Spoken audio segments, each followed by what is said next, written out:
그러니까 이렇게 되다 보니까 지금 아까 너무 늦어졌다 이런 말씀을 하셨잖아요. 며칠 허비했다. 네.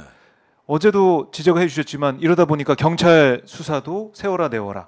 아니 아까 얘기한 것처럼 경찰은 왜 가만히 있느냐 이런 얘기가 그러니까 나오는 지금도 거고. 오늘 변호인이 그 얘기를 예, 하는데 얘기하더라고요. 제가 요 며칠 전부터 계속 하고 다니는 얘기인데 네.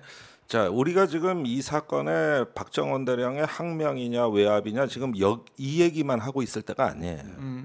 이 사건의 지금 가장 치명적인 문제는 뭐냐면은 국민의 사망 사건이 발생해갖고 배후가 의심이 되는 사건인데 네. 국가의 수사기관이 수사할 계획이 없다는 발표를 해버렸다는 데 있는 거예요. 그게 경북 경찰청이에요. 잊혀보는 걸 기다리고 있다는 거 아닙니까? 무슨 얘기냐? 명확히 이첩을 받고 사건 남바까지 부여한 사건을 국방부가 다시 그 서류 달라 그러니까 기다렸다는 듯이 하루 만에 넝큼 주고 그 다음에 이첩 안 받은 걸로 경북 경찰청이 이걸 갖다가 이첩 받은 걸 무효화해 버렸다는 겁니다. 그 다음에 이제 언론에다 뭐라 그랬냐? 네. 다시 이첩 받을 때까지 수사할 계획이 없다는 거예요. 그러면 이 사건의 수사권은 경찰이 있어요. 그런데 그 경찰이 지금 최수근 상병이 사망한 게 2019년에 실종돼 사망한 거거든요. 오늘이 지금 8월 18일이에요. 네. 딱 한 달입니다. 7월 19일. 그러면 한 달이 지나도록 경찰의 태도는 수사 계획이 없다는 거예요. 이런 나라는 없습니까? 아니, 그러니까 이게 나라입니까? 그러니까 이게 나라요? 이거 한번 설명해 주세요. 경찰에서는 그러니까 제도상, 시스템상 군 사건은 이첩이 돼야 수사를 할 수 있는 겁니까? 아니 그게 이첩이 정해져 있는 돼야 겁니까? 수사를 하는 건데 네. 지금은 이미 이첩을 받은 데다가 거기에다가 이제 언론을 통해 가지고 사건의 개요가 전부 구체화됐기 때문에 책임 있는 발언이 필요한 거예요. 이 순간에는 우리는 적극적인 수사를 하겠다. 네. 저기 뭐랄까 어차피 수사는 우리가 한다. 군 내에서 궁시렁거리고 절차 논쟁하는데 그건 지들끼리 해라. 경찰은 본연의 임무를 해야 된다 지금. 우리는 언제든 수사에 투입되겠다. 네. 이렇게 해가지고 뭔가 독촉을 하는 입장이 돼야 되는 건데 진상규명 책임자는 자기니까. 그렇죠. 어차피 수사는 경찰이 해야 되니까. 그런데 수사할 계획이 없다고 발표를 하는 저런 얼빠진 경찰을 보면서 우리가 대한민국 국민들만 참 수치스럽고 분하다 이렇게 되는 거고. 네. 그러면은 여기에서 이게 무슨 신호냐 하면은 시간 줄 테니까 군에서 빨리 증거 인멸하고 말 맞추기 하라는 얘기예요. 제가 군대 사망 사건을 많이 다녀봐요. 이해람 중사 사망 사건, 윤승주 일병 사망 사건, 또 여러 가지 취재도 다녀보고 하는데 대부분 조작이 어느 단계에서 일어납니까? 초동 수사입니다. 윤승주 일병이 자대 배치돼서 2014년 사망할 무렵 보면은 자대 배치 37일 중에 35일을 구타당했습니다. 안 맞은 날이 이틀밖에 없었어요. 연병장에서 다닐 때 아예 절뚝거리면서 다녔어요. 그걸 간부들이 다 봤어요. 절뚝거리면서 다니는 거를. 그리고 사망하던 때는 1박 2일에 걸쳐 670대를 얻어맞았습니다.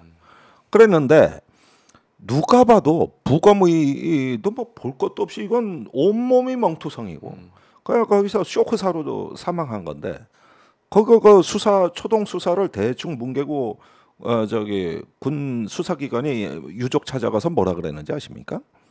냉동만두 먹다가 그게 기도에 걸려 질식사했다 그랬어요.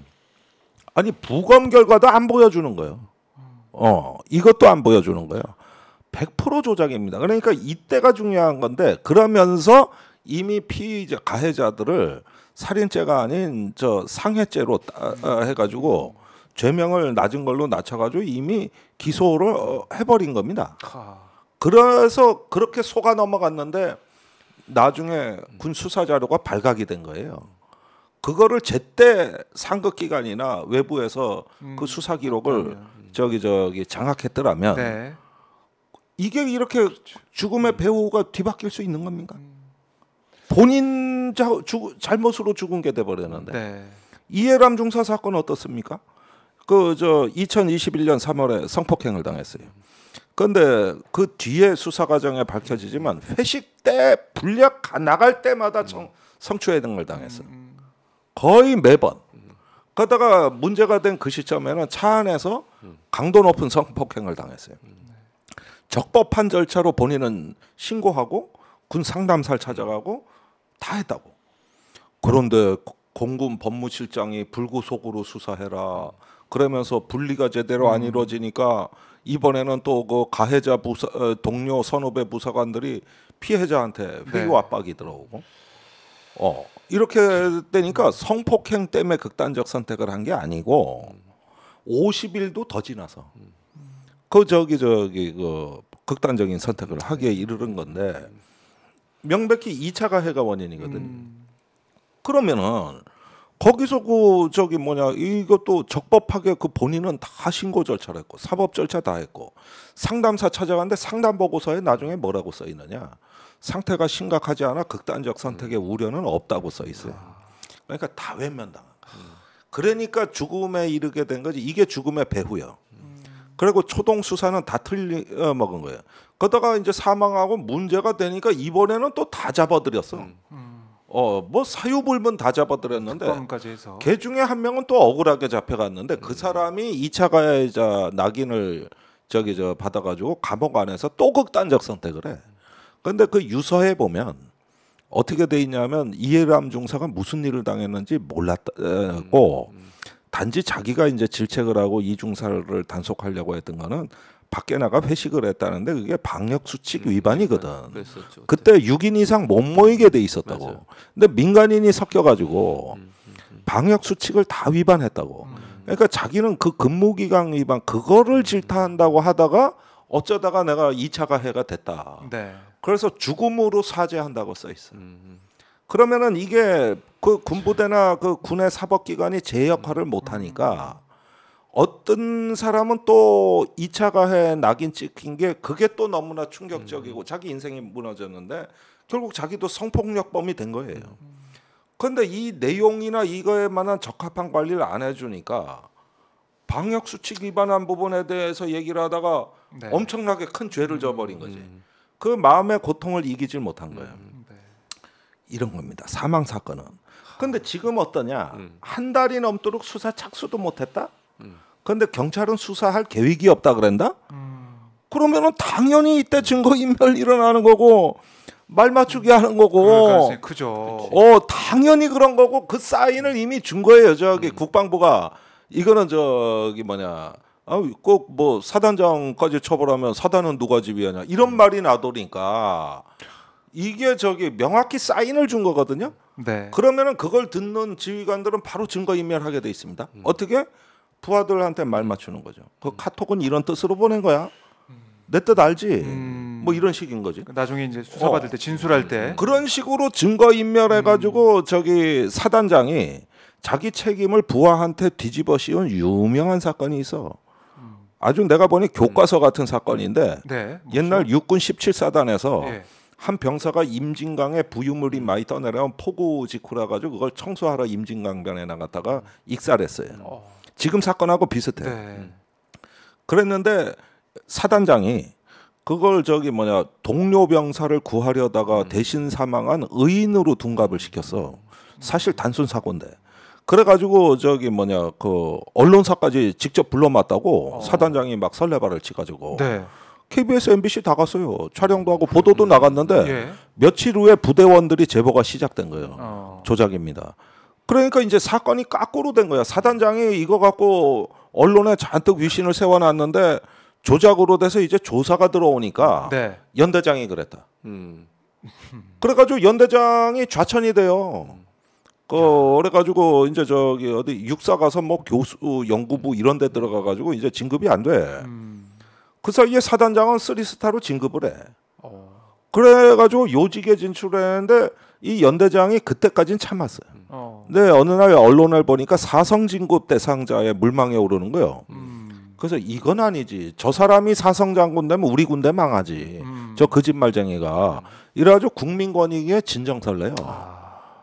그것 때문에 진급이 안 돼. 그래서 군복을 벗고 국민의힘당에 입당해서 오늘날 대통령 경호처장으로 일하고 있습니다. 그분이 자 보십시오. 이번에 박정훈 대령이 침묵했으면 또 하나의 경호처장 사례가 나오는 거예요. 그래가지고 그때 그 저기 사성장군 진급이 안 되니까 장관을 찾아가서 자기 봐달라고 조르고 청와대 말 좀 해주십시오 했는데 안 통하니까 너는 검증에 걸려서 그 건 때문에 이렇게 얘기를 하니까 또 정치보복을 어떻게 하느냐 그 연대장을 무고죄로 고발했어요. 그래가지고 군사재판을 받았어요. 그래서 실형 살았어요. 아니 국민 권익에 진정된 게 왜 실형을 살 일이냐고. 군대 사법체계가 저 모양 저 꼴이요. 예. 그래서 그걸 가지고 내가 저기 개벌은 난 못 준다. 그 버릇 또 나왔다. 그런 사람이 대통령 옆에 서 있다 지금. 그랬는데 저기 그 이해람 중사가 사망하고 나서 민군 병영혁신 합동위원회가 이제 소집이 됐는데 네. 제가 거기 국방부 들어가가지고 거기서 사법제도 개선 분과위원장을 제가 했어요. 변호인들, 교수들, 또 군의 사법 종사자들 다 모아가지고 108일간 일을 했다고. 그래가지고 만들어낸 게 오늘날의 저 사법 질서예요. 뭐냐? 지체 없이 경찰에 이관해라. 지체 없이. 그래 아까 변호인이 얘기했어요. 저기 설명할 때 네. 그 규칙에 군사 경찰 수사 규칙에 지체 없이 넘기라고 돼 있다. 그래서 그렇게 박대령을 한 건데 저 얼빠진 경찰이 저거 의지가 없다 이러잖아요. 그 제도를 만든 게 저예요. 그런데 박대령이 그때 헌병 저 군사 경찰이고 해병대 있는데 해병대도 내가 다 불렀거든. 네. 그래가지고 저기 여기서 교육도 시키고 간담회도 하고 허구헌날 하니까 이제 그때 국민 여론도 더 군 개혁에 대한 어떤 국민 여론이 그렇죠. 엄청나게 그렇죠. 강하고 그래가지고 그런 걸 다 봤을 거라고. 네. 그러면은 저 바뀐 제도에 의해서 이제 첫 번째 시험 때. 그러니까 바뀐 제도는 개혁은 재작년에 했지만은 그게 준비 과정이 필요해가지고 여러 가지 보완 조치를 하고 입법 조치를 한 다음에 작년 7월부터 저 제도가 경찰로 넘기는 게 시행이 됐는데 네. 그리고 나서 첫 번째 시험 때가 이 사건이었어요. 그 이 사건이 제대로 처리되느냐가 군 사법 질서의 원칙과 근간이 제대로 쓰느냐 아니면 제도의 취지가 짓밟히고 무너지느냐를 그렇네요. 가늠하는 첫 번째 사건이 이거예요. 네. 그러니까 지금 우리가 항명이냐 외압이냐 이 얘기를 하는 동안에 놓치고 있는 게 뭐냐 하면은 억울한 죽음이 있었고 그런데 유족들은 지금도 국가로부터 수사 못한다는 얘기만 듣고 있다. 이게 가장 위험한 위험 구간에 진입했다. 데인저 존에 진입했다. 그게 증거인멸의 그 위험 구간에 진입을 해 있고 그러는 와중에 군 사법제도에 바뀐 사법제도에 대해서 용산이나 국방부는 의식이 없다. 그것에 대한 의식이 없다. 언제든 뭉갤 수 있는 예, 군 검찰이 일반 검찰 따라가고 있다 지금. 흉내내고 있다. 그러니까 이거예요. 그러니까 군 검찰이 국방부 검찰단이 지금 제가 알기로는 이 저기 오늘날의 군 사법 질서의 근간을 짓밟는 당사자예요. 이해력도 떨어져. 저런 자들한테 우리 아이들을 맡기고 있는 거예요. 저런 자들한테. 네. 그리고 그때 제가 위원장 할 때 그 중에 한 명의 위원이 누구였느냐? 누구였습니까? 이번에 박정훈 대령한테 압력을 넣은 그 법무관리관이요. 저 사람이요, 저 사람. 그래요. 지가 이거 제도 개선하는 네. 거 다 먹고, 지가 후속 실무 작업 다 했고. 근데 그 당사자가 지금 압력 넣는 거 봐. 그러니까 자기는 법률 전문가고 국방부의 법무 담당관인데, 그런데 지가 그거 후속 조치 다 해놓고 이걸 갖다가 저기 전화로 압력을 넣는데. 이게 지금 군 사법 질서에서 절대로 하지 말라는 짓이라는 그렇네요. 걸 몰랐을까? 몰랐을까? 그거보다 법과 제도에 충성하는 게 아니라 사람에 충성하고 있는 거예요. 저게 그 사람이 저 사람이 그 사람이요. 저 사람이. 야, 이게 제도를 만들어 놓고 아까 언급하신 것처럼 정말 안타까운 죽음 위에 이런 네. 제도가 만들어져서 다시는 억울한 죽음이 없게 그리고 정말 공정하고 상식적인 합리적인 수사를 받게 하는 제도를 만들었는데 제도가 있어도 이게 안 지켜지고 네. 이런 상황까지 몰려 있네요 지금. 그런데 그 제도가 있기 때문에 박정훈 대령이 싸울 수 있는 겁니다. 그렇네요. 이 시행령 법 규칙을 다 보고 네. 자기의 어떤 그거를 무기로 삼았기 때문에 저 싸움이 되는 거지. 옛날 같았으면 이 자체가 싸움이 안 돼요. 그렇네요. 옛날 군사법원법까지는 어림도 없는 거예요. 그러니까 그렇죠. 아니 새로운 군사법이 지금 얘기하신 것처럼 그런 이유 때문에 만들어졌잖아요. 그럼 경북 경찰이 이해가 안 되는 것은 그걸 돌려달라 한다고 돌려주면 안 되는 거야. 그 무슨 말이냐면 그런 위험성이 있기 때문에 지체 없이 접수를 하고 수사를 들어가야 되는 거잖아요. 네. 그러려고 민간에 넘긴 거잖아요. 그러니까 이해람 중사 사건 때 봤을 때 이렇게 말씀하신 것처럼 뭐 증거를 인멸하거나 아니면 조작을 하거나 아니면 사건을 축소할 수 있는 충분한 위험성이 군사법원에 있으니 군사 경찰이나 이런 부분들이 즉시 지체 없이 이첩이 되면 경찰은 그걸 돌려주지 말고 그때부터 수사를 했어야죠. 네. 그래야 그걸 막으려고 그걸 만든 거고 그런 제도를 만든 건데 그 제도가 있음에도 불구하고 경찰이 넘겨줬다는 것 자체가 너무 웃기다는 거야. 그럼 그것도 저는 지금 김종도 교수 말씀하신 것처럼 경찰도 일정 부분의 압력이 들어왔을 가능성이 있다고 보는 거잖아요. 그렇지 그렇죠. 않고서 따로 어떻게 즉시 그걸 경찰로. 돌려줄 수 있겠냐고요. 아니 받았으면 접수까지 했다며요. 사건 번호까지 붙이고 그럼 돌려주면 안 되는 거지. 이걸 왜 회수를 시키는데요?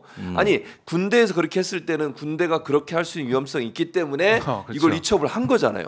그 당연히 위험성 해야지. 때문에. 그러니까요. 그러니까 그걸 직시해서 책임 해야죠. 있게 이제는 네. 받아야 되는데 똑같아. 보세요. 숙주나물 같이 팍 사그라들었어요. 팍 숙주나물. 사그라들었어.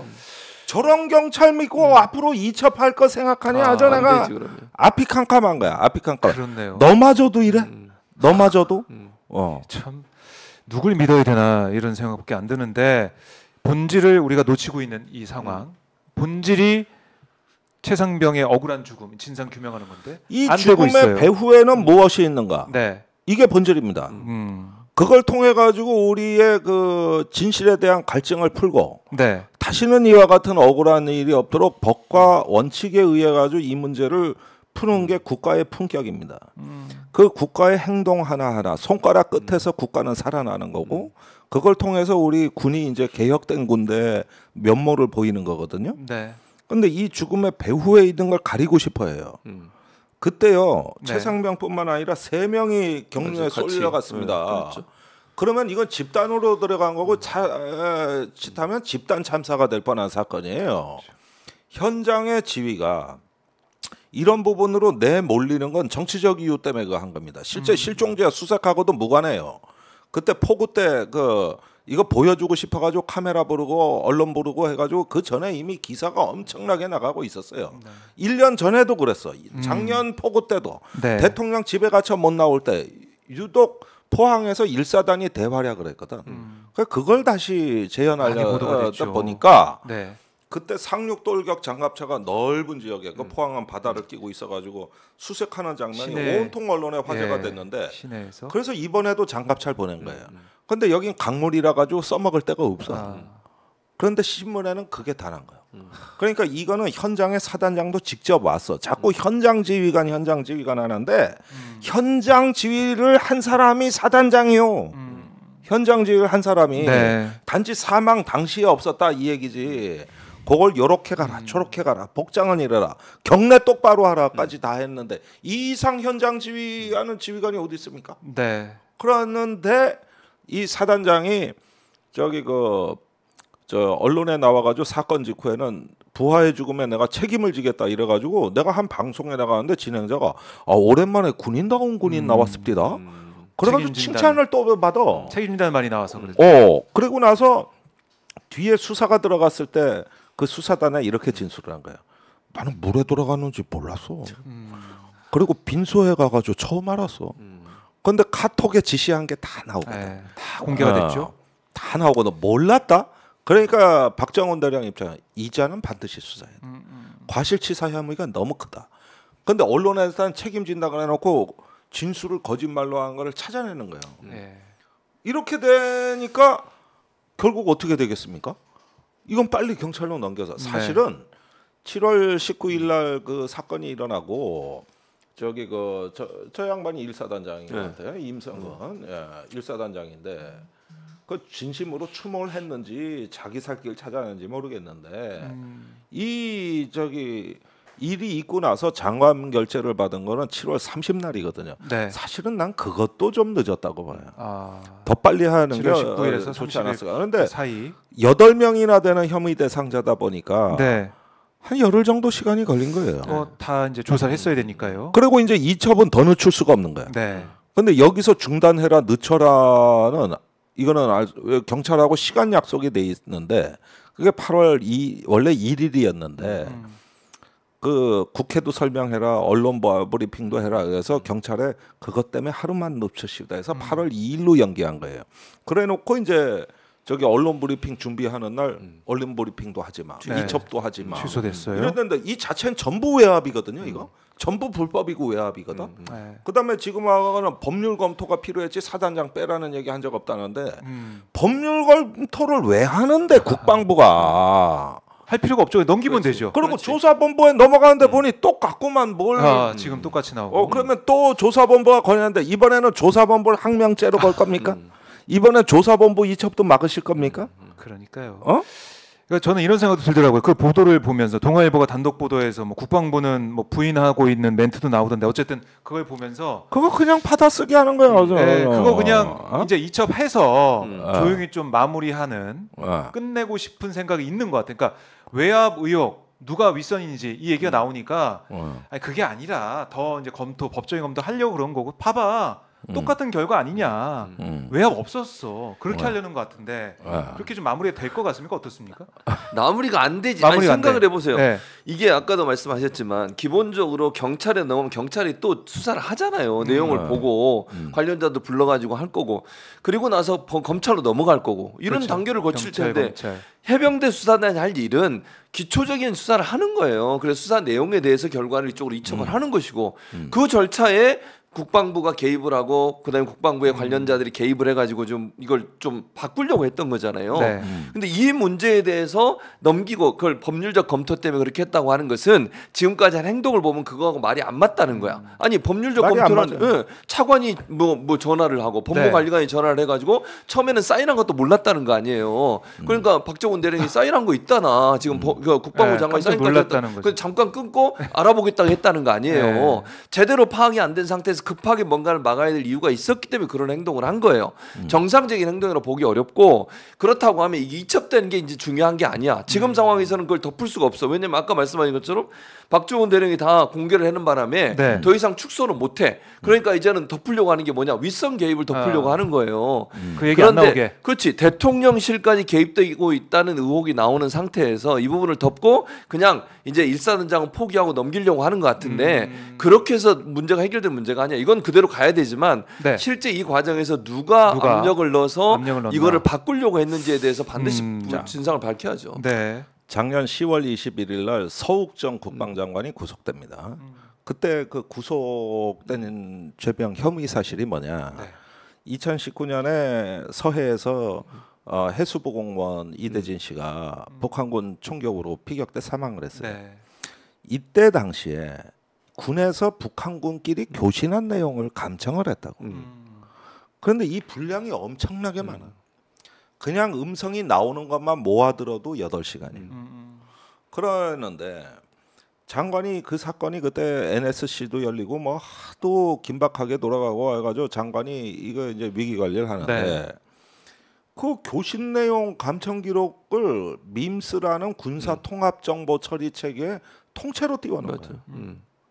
그러면 장관이 입장에서는 야이 자식아 이걸 다 띄워놓으면 이거 예하부대 다 관계 보는 없는 거지. 사람들이 다 보는데 다 보고. 우선 그 자체도 일극 기밀이지만 이게 모순되는 내용도 많고 이런 걸 왜 전파냐 이게. 그렇죠. 분석이 필요한데. 그런데 아니 우리가 언론사가 데스크가 왜 있습니까? 기자들이 올라오는 정보가 다 기사화됩니까? 그 중에서도 알아야 될 내용을 편집하고 데스킹해서 언론 그렇죠. 기사가 나오는 거죠. 보도되는 거 네. 아닙니까? 맞아요. 데스킹 역할을 한 거예요. 그러니까 원본을 삭제하라는 게 아니에요. 그거는 원본은 지금도 보관이 잘 돼 있어요. 네. 그리고 국민의힘이 그 사건의 정치 공세라며 대통령 기록물까지 깨도 그 기록은 절대 안 까요. 국민의힘에 너무나 불리한 자료고 이게 스모킹 건이야 사실은. 그래서 그 국민의힘 의원들 잘 보면 요 자료 얘기만 안 해. 근데 구속할 때는 요 자료를 망해서 삭제하라고 했다는 지시했다. 이유로 인해서 직권남용과 공용 전자기록 공용물 손괴죄예요. 난 그런 죄가 있다는 것도 처음 알아서. 그러면은 이거를 다 지켜본 게 지금 장관 차관이에요. 네. 여기서 우리가 봐야 될 교훈은 뭐냐면은 어떤 사망 사건, 구체적 사건이 있는데 장관이 이렇게 그냥 저기 정당한 지시도 이것조차도 외압이 되고 이것도 직권남용이 된다는 거거든. 아. 하물며 이번 사건은 이것도 사망 사건에서 뭘 빼라? 전례가 있네요. 하고 또 법적 검토를 해야겠다. 네. 이거는 서욱 장관하고 동일한 잣대 법의 기준을 들이댄다면은 이건 현행범들이요. 그렇잖아요. 네. 그런데 거꾸로 수사는 그걸 고발한 사람이 되고 있고 저 사람들은 명죄다. 국회를 찾아다니면서 그걸 또 저기 뭐냐 사실은 거짓말로 해명하고 있는 거거든요. 압력 넣은 적 없다고? 아니 이게 압력이 아니면 뭡니까? 그렇죠. 그러면 그 서욱 장관 연락 온 거 자체가 구속된 게 압력이겠죠. 불과 작년 10월인데 이걸 뻔히 보고도 대담무쌍하게 간이 배 밖으로 나왔다. 아. 이랬다 이거야. 그러면은 이걸 아니라고 손바닥으로 하늘을 가리겠다 그랬는데 내가 그래서 민주당도 문제가 많다는 게 그때 그 차관하고 법무관리관을 그래 받아들이냐. 호통을 쳐서 내쫓아버렸어야지. 네. 당신들 수사받을 사람들이야. 당신들 이러고 내쫓아버리고 하려면은 박정훈 대령도 국회 출석하고 해가지고 양자간의 말 저기 비교해보고 대지를 해버리고 그 다음에 저기 뭐냐 해병대 쳐들어가고 사실 민주당이 해야 될 일은 그 일이었어. 그 다음에 유족을 빨리 만났어야 돼. 예. 그렇게 해서 적극적으로 진상규명에 협력해드리겠습니다. 이랬어야 돼. 그래서 유족 지원, 진실규명 이걸 했어야 되는데 그 해명을 왜 들어줘? 그러니까 국민의힘이 기가 설어가지고 박정훈 저놈이 정치군인이다. 아. 언론 플레이 신원식 하는 거 봐라. 의원이 얘기했었죠. 봐, 이런 뻔뻔한 게 나오잖아. 이거를 초기에 응징하고 바로 잡지를 못했던 거는 네. 야당의 직무유기야. 그러면은 내가 계속 답답해하는 게 이 사건의 본질이 뭔가를 잘 보십시오. 지금 항명이냐 외압이냐 하나의 주제인데 의제인데 그러나 문제는 이 사건이 은폐되고 있다. 또 그 위험에 빠지고 있다. 이것에서 국가 기능이 직무유기를 하고 있다. 네. 이 죽음의 배후는 이런 식이라 명령 못 밝힌다. 이게 원래 그 문제의 본질이고 네. 그 다음에 유족을 지원해서 이런 부분들이 그때 어머니가 뭐라 그랬어요? 저 이런 사태 보면 천인공노할 일이라 그랬잖아. 그 뜻을 받들어야 돼. 그래서 우리 국민들이 우리 아이가 중요한 사실 저 뭐냐 이번에 최수근 상병이 최상병이 그 저기 시험관 네, 시술로 맞아요. 하는 외동아들이에요. 10년 만에 결혼하고. 맞아. 그런데 국방부가 이걸 얼마나 얄팍한지 다 언론에 보도된 지가 얼마 됐는데 이제 와서 어젠가 그저께인가 이제 실명을 쓰지 말래 언론에다가. 뭔 소리야? 그다음에 유족이 예. 그 해병대에다가 정보 공개 청구 그 했죠. 네. 이첩한 서류를 보여달라고 안 해줬어요. 불어래. 그 앞뒤가 안 맞아요. 음. 하는 모습을 보면. 철저하게 반피해자주의. 맞아. 이태원 참사 때하고 똑같아요. 피해자 지우기. 네. 그래서 이 사건의 모든 전개 양상은 2차 가해, 3차 가해입니다. 지금 이태원 참사하고 똑같은 거예요. 이걸 보고 우리 어떤 국회 대의기관과 언론과 또 국민들이 이걸 가지고 분노하면서 이제 이 정부의 책임을 제대로 응징하겠다는 이 결의가 안 나온다? 그리고 뭐 TF 만들고 기자회견하고 뭐 상임위 였는 걸로 할 일 다 했다고 생각하신다? 그렇게 하면 안 된다. 제가 제일 슬픈 대목은 이 대목입니다. 점점 본질과 멀어지고 네. 이거예요. 그러니까 저는 그래서 네. 지금 말씀하신 것처럼 특검도 가야 되고 국정조사도 가야 된다고 생각해요. 그리고 항명이라고 하는데요. 명령은요 법적으로 타당한 명령을 따라야 될 의무가 있는 거예요. 불법적인 명령을 따를 이유가 없어요. 왜 없죠. 군인이라고 무조건 따라야 돼요 명령을? 아니 불법적이고 법에 맞지 않는 명령을 하면 거기에는 항명을 해야지. 그게 정상적인 군인 네. 아닙니까? 진정한 군인 정신은 국가에 충성하는 거고 그리고 국민에게 충성하는 거예요. 상관에게 충성하는 게 아니고 아니 윤석열 대통령도 자기가 대통령 되기 전까지 어떻게 대통령 됐습니까? 그 지청장 하면서 지청하기 전이지 지청장으로 과천되기 전에 예. 어떻게 했습니까? 아니 당연히 사람한테 충성 안 하고 조직에 충성한다고 그러면서 항명했잖아요. 그래가지고 자기가 그렇게 된 거 아니에요. 황교안 장관의 네. 그러니까 수사. 지시를 받은 걸 항명해서 본인 따르면 네. 여주지청으로 자천됐다가 다시 올라와서 정권 바뀌고 지검장하고 그다음에 검찰총장까지 한 거 아닙니까? 그러니까 항명이라고 하는 것이 법에 있는 것은 불법적인 명령에는 항명하는 게 맞는 거예요. 그걸 항명의 수개죄로 그것도 집단 항명이래. 혼자 있는데 뭘 집단 항명이야? 수개는 또 뭐예요? 무슨 처음에 네. 경북 경찰청에 2명이 이첩을 하러 갔는데 걔들도 잡아 넣렸던 거예요. 그러니까 항명 집단이 돼버려. 네. 그러다 수개가 된 거예요. 네. 그러다가 단장이니까. 이건 너무 많이 나갔다 해서 또 뺐어요 뺐다가 그거를. 그 다음에 이제 지금은 처음엔 군사기밀보호법으로도 걸라 그랬어요. 입건할 땐 그 법이 들어가 있어요. 네. 근데 지금 이거 군사기밀로 걸라니까 뭐 작전이나 정보에 그런 게 관한 없어. 사항이 아니니까 네. 또 못 걸어.